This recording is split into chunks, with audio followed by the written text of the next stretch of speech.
Hello everyone. आज के video में देखेंगे साइकोलॉजी का टॉप 30 मोस्ट इम्पोर्टेंट क्वेश्चन जो कि आपके बीपीएससी 3.0 और स्टेट 2024 के लिए काफ़ी ज़्यादा इम्पोर्टेंट है। और आपको पता है कि बिहार स्टेट 2024 का जो पेपर है वो 20 मई तक आपका पेपर हो सकता है। तो आपके पास सिर्फ 1 महीने से काफ़ी कम टाइम है जो कि आप साइकोलॉजी पेपर अगर फर्स्ट अटेम्प्ट में क्लियर करना चाहते हैं तो आप लोग के लिए प्रॉपर नोट्स दिया जा रहा है। अगर आप इतना कंप्लीट कर लेते हो तो इजीली आप फर्स्ट अटेम्प्ट में बिहार स्टेट साइकोलॉजी पेपर को क्वालिफाई कर सकते हैं, जिसमें आपको practice set plus theory, NCERT chapter wise class 11 और क्लास 12 का सब कुछ दिया जा रहा है सिर्फ 300 में, जिसके अंदर आपको 2500 plus question answer with explanation मिल जाता है। अगर आप इतना ईमानदारी से कंप्लीट कर लेते हो, उसमें भी मैं आपको हेल्प कर दूंगा कि सबसे पहले आपको क्या पढ़ना है। अगर आप इतना कंप्लीट कर लेते हो तो आप इजीली फर्स्ट अटेम्प्ट में आप बिहार स्टेट क्वालिफाई करके जस्ट उसके बाद आप बीपीएससी 4.0 का फॉर्म फिल करके आप बिहार में टीचर बनने के लिए अपने सपने को पूरा कर सकते हैं। सिर्फ इसी साल 2024 में आप बिहार में टीचर बन सकते हैं। इतना शानदार मौका आपको लाइफ में कभी नहीं मिलेगा कि जस्ट फॉर्म फिल कीजिए, एग्ज़ाम क्वालिफाई कीजिए और जस्ट आपका एग्ज़ाम हो जाएगा। तो इससे अच्छा शानदार मौका मुझे नहीं लगता कहीं भी आपको ऑल ऑफ इंडिया आपको मिलेगा। चाहे आप किसी भी स्टेट से हो, अच्छे से मेहनत कीजिए और बिहार में अच्छी नौकरी लीजिए। आपका सैलरी, आपका पैकेज सब कुछ बेटर है। इतना बेटर लाइफ़ आपको ऑल इंडिया में किसी भी नौकरी में नहीं मिलेगा। सिर्फ़ 1 से 2 महीने की मेहनत की बात है। अगर आप सिर्फ़ 2 महीना मेहनत कर देते हो, आपका लाइफ़ काफ़ी अच्छा लाइफ़स्टाइल काफ़ी सब कुछ आपका किस्मत सब कुछ बदल जाएगा। तो सब कुछ होगा बस आप अगर आप अच्छे से मेहनत करते हो तो। चलिए शुरू करते हैं आज का पहला क्वेश्चन। पहला क्वेश्चन है, कौन सा विकल्प मनोविकृति विज्ञान को परिभाषित नहीं करता है? पहला ऑप्शन है कुरूप व्यवहार, आईक्यू मापना, सांख्यिकीय मानदंड से विचलन, या ऑप्शन डी है संकट और हानि। तो इसका जो राइट आंसर होगा ऑप्शन बी हो जाएगा, आईक्यू मापना। अगर आप इसका पीडीएफ डाउनलोड करना चाहते हैं तो आप हमारे टेलीग्राम ग्रुप को ज्वाइन कर सकते हैं, जिसका लिंक डिस्क्रिप्शन बॉक्स और कमेंट बॉक्स में मैंने पिन कर रखा हुआ है। वहाँ से ज्वाइन करने के बाद आप इसका पेपर इजीली डाउनलोड कर सकते हैं। चलते हैं क्वेश्चन नंबर 2 पे। फ्राइड से असहमत होकर एरिक्सन ने कौन से सिद्धांत पर अधिक जोर दिया था? आपको पता है कि एरिक्सन साहब पहले फ्राइड से काफ़ी ज़्यादा इम्प्रेस थे, उनके साथ कुछ टाइम तक काम भी करा था, लेकिन उन्होंने बाद में जाकर उनके सिद्धांत से असहमत होकर अपना एक अलग सिद्धांत पर काफ़ी ज़्यादा जोर दिया था। तो कौन-सा सिद्धांत था आपको ये बताना है। संघर्ष, नस्लीय स्मृति, प्रारंभिक आदतें, वयस्कता, या ऑप्शन डी है इनमें से कोई नहीं। तो इसका जो राइट आंसर होगा ऑप्शन डी हो जाएगा। क्वेश्चन नंबर 3 है, मास्लो के व्यक्तित्व से सिद्धांत में मुख्य अवधारणा डैश की है? पहला ऑप्शन है कार्यात्मक, अधिकृत, पारस्परिक, आत्मबोध, या ऑप्शन डी इनमें से कोई नहीं। आपको पता होगा कि जो भी मैं आपको इस प्रैक्टिस सेट में क्वेश्चन करा रहा हूँ, ये सब आपके प्रीवियस ईयर क्वेश्चन के हैं, चाहे वो आपका यूपी एग्जाम हो या आपका एमपी सीयूईटी हो। ये सब क्वेश्चन आपके प्रीवियस ईयर बिहार है, एमपी, यूपी, झारखंड, जो भी आपके साइकोलॉजी पेपर 2 के 2023 और 24 में एग्जाम हुए हैं, वो सारे क्वेश्चन को मैंने इस प्रैक्टिस सेट में शामिल किया है, जिससे आप एक ओवरऑल आइडिया लग पाए कि क्वेश्चन आपके एग्जाम में कैसा पूछा जा सकता है और कैसे सवाल आपके एग्जाम में पूछे जा रहे हैं। अगर आप इसे ईमानदारी से पूरे क्वेश्चन को अटेम्प्ट करते हो तो आपके पेपर में डायरेक्ट क्वेश्चन देखने को मिल सकता है। तो बताइए क्वेश्चन नंबर 3 का आंसर क्या होगा? तो इसका जो राइट आंसर होगा ऑप्शन डी, आत्मबोध। क्वेश्चन नंबर 4 है, गैर निर्देशक दृष्टिकोण डैश की विशेषता है? मनोविश्लेषण की, समूहन की, ग्राहक केंद्रीय चिकित्सा की, या ऑप्शन डी व्यवहार संशोधन की। तो इसका जो राइट आंसर होगा ऑप्शन डी होगा, व्यवहार संशोधन। क्वेश्चन नंबर 5 है, डैश मोटे तौर पर मोटर कौशल का परिमाण है? आपने मोटर कौशल के बारे में, चाहे वो बीएड हो, चाहे आपने डीएलएड और आपने सीटेट में पढ़ा होगा, मोटर कौशल जो कि एक लाइट होता है और एक हेवी वेट कौशल माना जाता है। तो आपको पता होगा मोटर कौशल आपके सीखने के अंतर्गत आता है।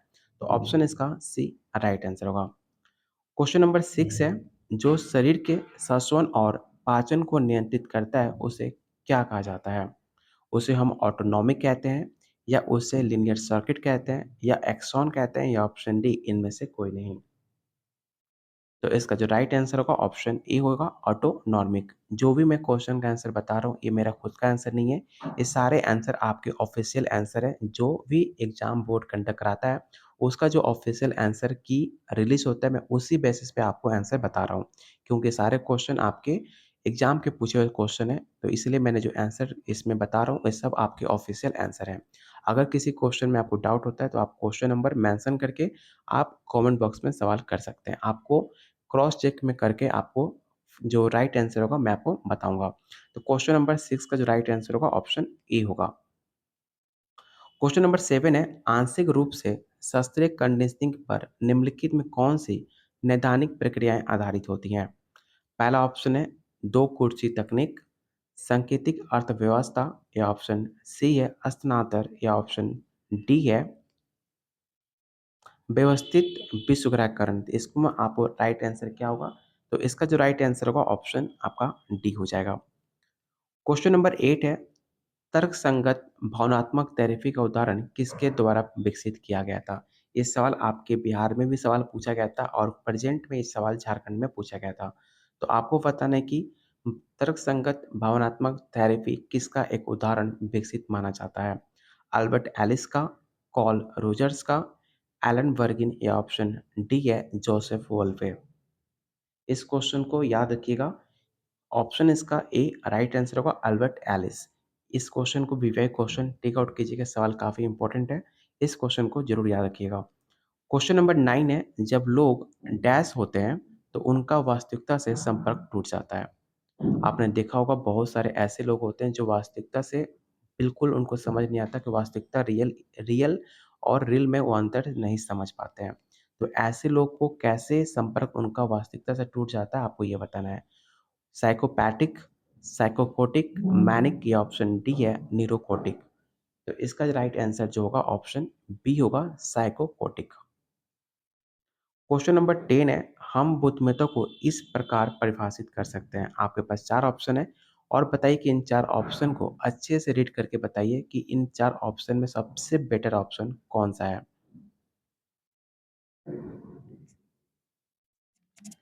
तो इसका जो राइट आंसर होगा ऑप्शन ए हो जाएगा। अमूर्त रूप से सोचने और अनुभव सीखने की क्षमता आपकी बुद्धिमत्ता को अच्छे से परिभाषित करती है। अमूर्त मतलब क्या होता है? जो भी किसी बिना चीज़ को देखे आप इमेजिन कर पाना अमूर्त कहलाता है। अगर मैं आपको बोलूँ किसी मूवी का नाम बता दूँ जो आपका फ़ेवरेट है, अगर आप बिना मूवी देखे अगर आप इमेजिन कर पा रहे हो, तो मतलब आपका जो विकसित दिमाग है, जो आपकी बुद्धिमत्ता है, वो अच्छे से परिभाषित हो सकती है। मतलब आपकी अमूर्त सोचने की जो कला है वो आपके अंदर विकसित हो चुकी है। तो उसको कहा जाता है अमूर्त। और एक होता है मूर्त। मूर्त मतलब होता है कंक्रीट जो कि आपको जो सामने देखते हो, जो अपने आँखों से देखते हो उसे कहा जाता है कंक्रीट, उसे मूर्त। जो सामने वाले को देखकर आप जज करते हो, उसके अंदर 4 से 5 पॉइंट जो कमेंट करते हो, कॉम्प्लीमेंट करते हो, उसे कहा जाता है कंक्रीट। तो उम्मीद करता हूँ आपको अमूर्त और मूर्त में अंतर समझ आ चुकी होगी। तो इसका जो राइट आंसर होगा ऑप्शन ए हो जाएगा। क्वेश्चन नंबर 11 है, जैसे पश्चकाल लोभ देखने के लिए डैश लोभ सुनने के लिए है। पहला ऑप्शन है टेम्पोरल, अनुमस्तिष्क, फ्रंटल या ऑप्शन डी है पाशिका। मैंने पहले के वीडियो में पश्चकपाल, टेम्पोरल, अनुमस्तिष्क, फ्रंटल ये सारे पॉइंट मैंने ऑलरेडी क्लियर कर रखा हुआ है।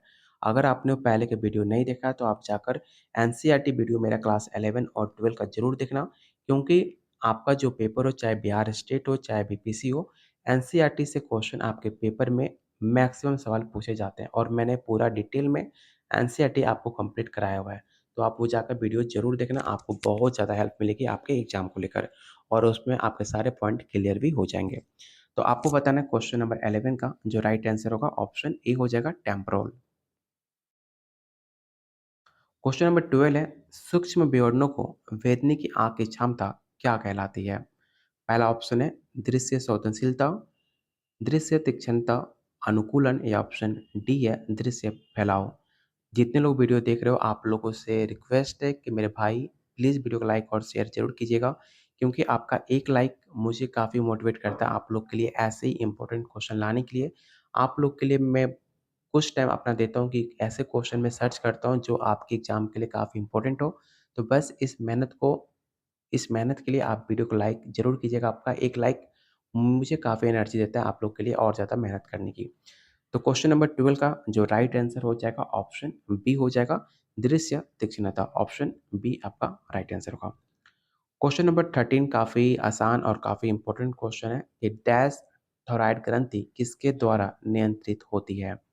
चयापचय द्वारा, कामुकता द्वारा, भावनाएं द्वारा या ऑप्शन डी है ग्लूकोज अवशोषण। तो इसका जो राइट आंसर होगा ऑप्शन ए होगा। क्वेश्चन नंबर 14 मैंने कई बार ये क्वेश्चन आपको मैंने ऑलरेडी करा चुका हूँ। आपको बताना है कि गेस्टाल्ट सिद्धांत नामक एक सिद्धांत किस पर सबसे ज़्यादा जोर देता है? पहला ऑप्शन है पर्यावरणीय उत्तेजनाएँ, चेतना का प्रवाह, पैटर्न देखने की हमारी प्रवृत्ति या ऑप्शन डी है विचार के परमाणु। तो मैंने ये सवाल कई बार आपको करा चुका हूँ कि गेस्टाल्ट सिद्धांत सबसे ज़्यादा अगर किसी चीज़ पे जोर देता है तो वो पैटर्न देखने की हमारी प्रवृत्ति पर जोर देता है। तो ऑप्शन इसका सी राइट आंसर होगा। और जैसे कि मैंने आपको बताया था कि अगर आप इसका पीडीएफ डाउनलोड करना चाहते हैं तो आप हमारे टेलीग्राम ग्रुप पे आइए, जिसका लिंक मैंने डिस्क्रिप्शन बॉक्स और कमेंट बॉक्स में पिन कर रखा है। आप जाकर उसका पीडीएफ डाउनलोड करके अपने तैयारी को और ज़्यादा अच्छा कर सकते हैं। चलते हैं क्वेश्चन नंबर आपका 15 पे। आपको बताना है कि साइकोन्यूरोसिस क्या होता है? काफ़ी मोस्ट इम्पोर्टेंट साइकोलॉजी में अगर आपने एनसीईआरटी 11-12 में साइकोलॉजी पढ़ी होगी तो आपको बताया जाता है साइकोन्यूरोसिस के बारे में। आपको बताना है कि ये होता क्या है?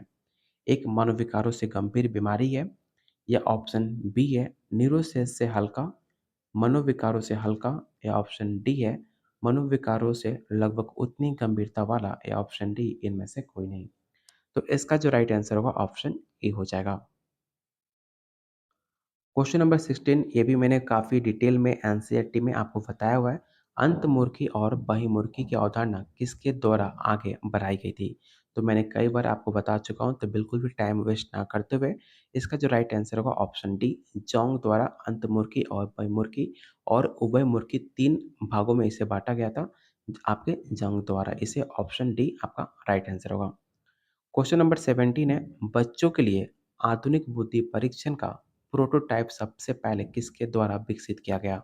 क्या वो स्टैनफोर्ड थे, टर्मन थे, बिनेट थे, वैक्सलर थे या ऑप्शन नहीं इनमें से कोई नहीं?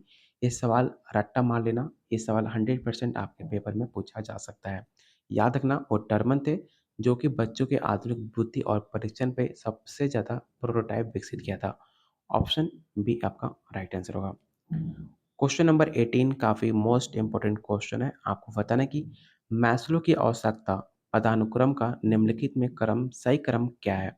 मैंने आपको मैस्लो का जो सही क्रम है पूरा डिटेल में आपको ट्रायंगल वाइज मैंने आपको डिवाइड करके मैंने बताया था, जिसने 5 भागों में अपने स्टेप को बाँटा था मैस्लो का आवश्यकता का सिद्धांत।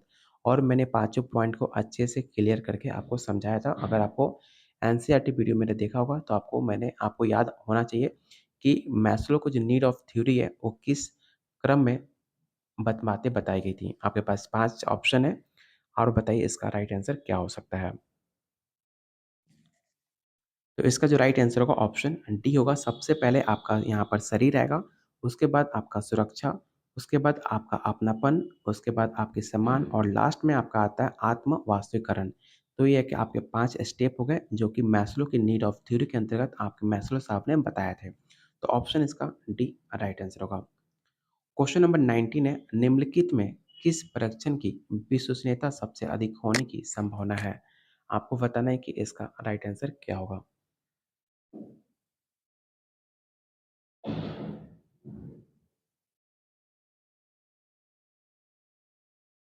तो इसका जो राइट आंसर होगा ऑप्शन सी होगा एमएमपीआई। ऑप्शन सी आपका राइट आंसर होगा। क्वेश्चन नंबर 20 है थॉर्नडाइक का प्रभाव का नियम वर्तमान समय के सिद्धांत डैश का प्रारंभिक रूप है। मतलब आपको बताना है कि जो अभी थॉर्नडाइक का 3 नियम है थे आपके थॉर्नडाइक के।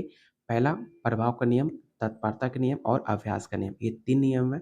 लेकिन जो आपका प्रभाव का नियम है वर्तमान समय के सिद्धांत में कौन किसका नाम है आपको ये बताना है। तो इसका जो राइट आंसर हो जाएगा ऑप्शन बी होगा शुद्धिकरण। ऑप्शन बी आपका राइट आंसर होगा। क्वेश्चन नंबर 21 है पाउलोनियन कंडीशनिंग में सिक्की की प्रतिक्रिया क्या कहलाती है? काफ़ी आसान सा क्वेश्चन है और कई बार मैंने आपको बताया भी है कि जो पाउलाव का क्लासिकल थ्योरी था उसमें पाउलोनियन किस कंडीशनिंग थ्योरी बताया था?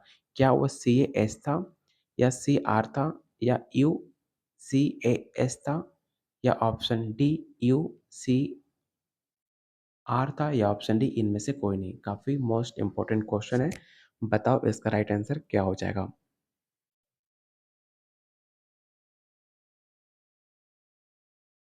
तो इसका जो राइट आंसर होगा ऑप्शन ए हो जाएगा, CAS। ऑप्शन ए आपका राइट आंसर होगा। क्वेश्चन नंबर 22, आपको सेम पैटर्न पे सवाल पूछा गया है। आपको बताना है कि SR अवधारणा पहली बार किसके द्वारा स्थापित की गई थी? मैंने ये सवाल कुछ दिन पहले ही आपको बताया था। अगर आपने ध्यान से सारे क्वेश्चन को देखते हो तो आप इसका आंसर कोई भी गलती नहीं करना चाहिए। तो इसका जो राइट आंसर होगा option A, JB Watson. JB Watson द्वारा पहली बार एसआर अवधारणा को जिक्र किया गया था। जेबी वाटसन जो कि एक व्यवहारवादी सिद्धांत माने जाते हैं। ऑप्शन इसका ई राइट आंसर होगा। क्वेश्चन नंबर 23, ईवी टीचनर 1867 से लेकर 1927 में मनोविज्ञान को डैश के विज्ञान के रूप में परिभाषित किया था। क्या आत्मा का विज्ञान, मन का विज्ञान, अनुभव का विज्ञान, ए और बी दोनों, या ऑप्शन डी है सचेतन अनुभव? मोस्ट इंपॉर्टेंट क्वेश्चन है। इस क्वेश्चन को भी क्वेश्चन टिक आउट कर लेना। इसका जो राइट आंसर होगा ऑप्शन ई हो जाएगा। ईवी टिचनर 1867 से लेकर 1927 में मनोविज्ञान को सचेतन अनुभव के विज्ञान के रूप में वो मानते थे और उसको परिभाषित किया गया था। तो ऑप्शन इसका ई राइट आंसर होगा। आत्मा का विज्ञान आपके अरस्तु साहब ने माना था, इसे भी आप याद रखिएगा। क्वेश्चन नंबर 24 है, आपको बताना है कि मनोविज्ञान को वस्तुतः डैश के रूप में परिभाषित किया जा सकता है। मन का विज्ञान, व्यवहार का विज्ञान, आत्मा का विज्ञान, चेतना का विज्ञान, या ऑप्शन ई इनमें से कोई नहीं। अगर इसमें ऑप्शन ई की जगह पर यहाँ पर होता ऑल ऑफ दिस, तो आप इसका answer option E tick out करते, क्योंकि मनोविज्ञान को मन का विज्ञान भी कहा जाता है। प्रेजेंट में इसे व्यवहार का विज्ञान कहा जाता है। पहले आत्मा का विज्ञान, सबसे पहले इसे आत्मा का विज्ञान कहा गया, उसके बाद इसे चेतना का विज्ञान कहा गया। अगर इसमें ऑप्शन ई में ऑल ऑफ दिस होता या एक से अधिक ऑप्शन में लिखा होता तो आप इसे आंसर ऑप्शन ई लेकर चलना। लेकिन इसमें ऑप्शन में ऐसा कोई ऑप्शन नहीं है ऑल ऑफ दिस का। तो इसमें जो सबसे आपका बेटर ऑप्शन हो सकता है वो होगा ऑप्शन सी, आत्मा का विज्ञान। क्योंकि मनोविज्ञान जब पहली बार प्रस्तुत किया गया था तो सबसे पहले आपके अरस्तु ने इसे आत्मा का विज्ञान कहा था, इसलिए इसका जो राइट आंसर होगा ऑप्शन सी होगा। क्वेश्चन नंबर 25 है, प्रायोगिक मनोविज्ञान के जनक कौन है? काफ़ी हलवा सा क्वेश्चन है। आपको पता है कि विलियम उंट। मैंने सवाल कईयों बार आपको बता चुका हूँ। क्वेश्चन नंबर 26, आपको बताना है कि किस वर्ष वैज्ञानिक मनोविज्ञान को पहली बार एक्सेप्ट किया गया था। मतलब आपको बताना है कि मनोविज्ञान को पहली बार वैज्ञानिकों ने इसे कब एक्सेप्ट किया था। क्या वो 1779 का दौर था, या 1679, 1879, 1889, या ऑप्शन डी ई है 1894? तो इसका जो राइट आंसर होगा ऑप्शन सी होगा। 1879 वो एक क्षण था जहाँ पर वैज्ञानिकों ने मनोविज्ञान को पहली बार इसे एक्सेप्ट किया था।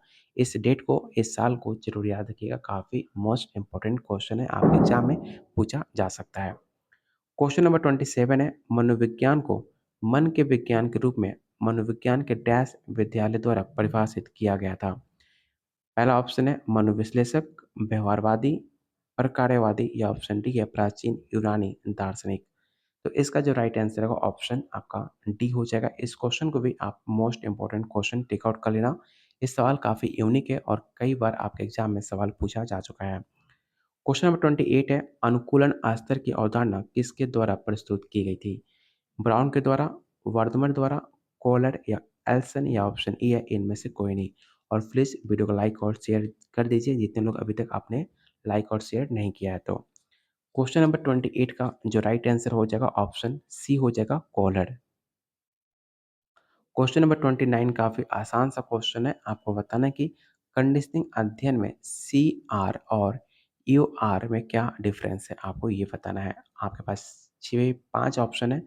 5 ऑप्शन में से बताइए इसका बेटर ऑप्शन क्या हो सकता है। तो याद रखिएगा जो आपका सी आर होता है और यू आर होता है वो कभी भी समान नहीं होते हैं। ऑप्शन आपका बी आपका राइट आंसर हो जाएगा। अगर समान होते भी तो इन दोनों को देने की लॉजिक देने की ज़रूरत भी नहीं थी। दोनों में काफ़ी सिमिलरिटी होती है, काफ़ी डिफरेंट होता है। ऑप्शन बी आपका राइट आंसर होगा। और आज का लास्ट और काफ़ी इम्पोर्टेंट क्वेश्चन है। आपको बताना है कि मनोवैज्ञानिक अनुसाधन के 4 मुख्य लक्ष्य कौन-कौन से हैं? तो पहला हो जाएगा विवरण, प्रयोग, भविष्यवाणी और नियंत्रण। ये 4 आपके मनोवैज्ञानिक अनुसंधान के 4 मुख्य लक्ष्य हैं। तो ये रहा आपका टोटल 30 इम्पोर्टेंट क्वेश्चन जो कि आपके बिहार स्टेट और बीपीएससी 3.0 के लिए अत्यंत महत्वपूर्ण है।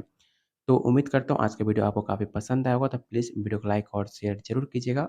अगर आप इसका पीडीएफ डाउनलोड करना चाहते हैं तो आप हमारे टेलीग्राम ग्रुप को ज्वाइन कर सकते हैं, जिसका लिंक मैंने डिस्क्रिप्शन बॉक्स और कमेंट बॉक्स में पिन कर रखा हुआ है।